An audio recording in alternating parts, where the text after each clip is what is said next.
उजाला live, खबरों का उजाला।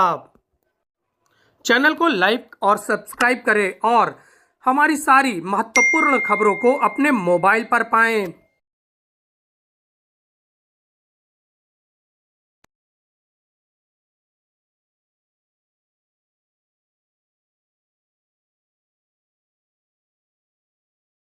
तीर्थराज प्रयाग की धरती पर 13 जनवरी से महाकुंभ का शुभारंभ होने जा रहा है।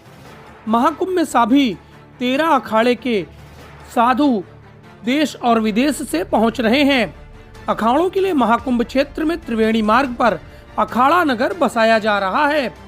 अखाड़े की छावनी निर्माण के बाद सबसे पहले अखाड़े की धर्म ध्वजा और इष्ट देव की स्थापना की जाती है। श्री पंचायती अखाड़ा महानिर्वाणी में धर्म ध्वजा की स्थापना की गई। महानिर्वाणी अखाड़े और अटल अखाड़े में धर्म ध्वजा के साथ ही पर्व ध्वजा भी स्थापित किए जाने की परंपरा है। श्री पंचायती अखाड़ा महानिर्वाणी अखाड़े के सचिव महंत यमुनापुरी के मुताबिक महानिर्वाणी अखाड़े की आराध्य इष्ट देव भगवान विष्णु के 24वें अवतारों में 5वें अवतार भगवान कपिल महामुनि हैं। अखाड़े में छावनी में इष्ट देव की स्थापना के पहले धर्म ध्वजा स्थापित की जाती है, जो पूरे महाकुंभ के दौरान शान से लहराती रहती है। महानिर्वाणी अखाड़े के सचिव महंत यमुनापुरी के मुताबिक उनके अखाड़े में 52 हाथ यानी करीब 78 फीट लंबी धर्म ध्वजा स्थापित किए जाने की परंपरा है, क्योंकि अखाड़े में 52 मणियां होती हैं और उस 52 शक्तिपीठ भी है। धर्म ध्वजा स्थापित करने के पहले पेड़ की छाल निकाली जाती है, उसके बाद उस पर रस्सी लपेटी जाती है और गेरू से उसकी पुताई भी की जाती है। महंत यमुनापुरी के मुताबिक गेरू भी सत्य और सनातन का प्रतीक है, इसलिए धर्म ध्वजा में गेरू का लेप किया जाता है। उनके मुताबिक धर्म ध्वजा धर्मदंड है, जिसे गेरू और रस्सी के जरिए वस्त्र पहनाया जाता है। उसके मुताबिक रस्सी और गेरू धर्म ध्वजा का श्रृंगार माना जाता है। धर्म ध्वजा युगों युगों से फहराती हुई आ रही है। धर्म ध्वजा की 4 तनियां होती हैं, 4 रस्सियां होती हैं, वो चारों वेदों का प्रतिनिधित्व करती हैं। जब तक वेद का मूल ज्ञान इस धरती पर मौजूद है विद्वानों के हृदय के अंदर, तब तक धर्म ध्वजा निरंतर फहराती रहेगी सनातन धर्म की।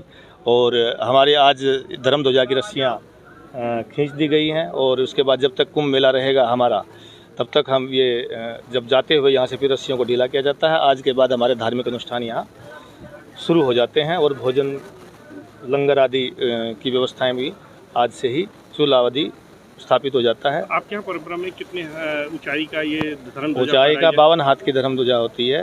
दंड का जो माप है वो 52 हाथ का है हमारे यहाँ। वो 52 मड़ियों का प्रतिनिधित्व करता है। लगभग 78 फुट के आसपास ही हो जाता है। एक हाथ में लगभग 1.5 फुट के आसपास होता है। थोड़ा बहुत छोटा बड़ा हाथ हो जाता है किसी का, लेकिन ये लगभग 52 हाथ की होती है हमारे यहाँ। और ये 52 मड़ियों का भी प्रतिनिधित्व करता है, 52 शक्तिपीठों का प्रतिनिधित्व करता है। ये शक्ति का आधार है ये धर्म ध्वजा, जिसके भगवान नारायण और भगवान शिव दोनों रक्षा करते हैं सदा सर्वदा।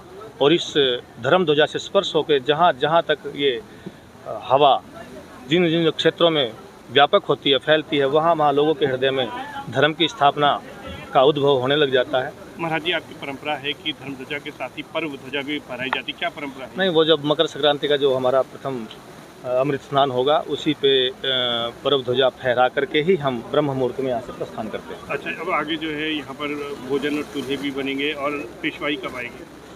हमारी कुंभ मेला छावनी प्रवेश शोभा यात्रा 2 जनवरी को है, तो उसके बाद फिर हमारा पूरा पंच यहाँ रमता पंच यहाँ आ जाएगा।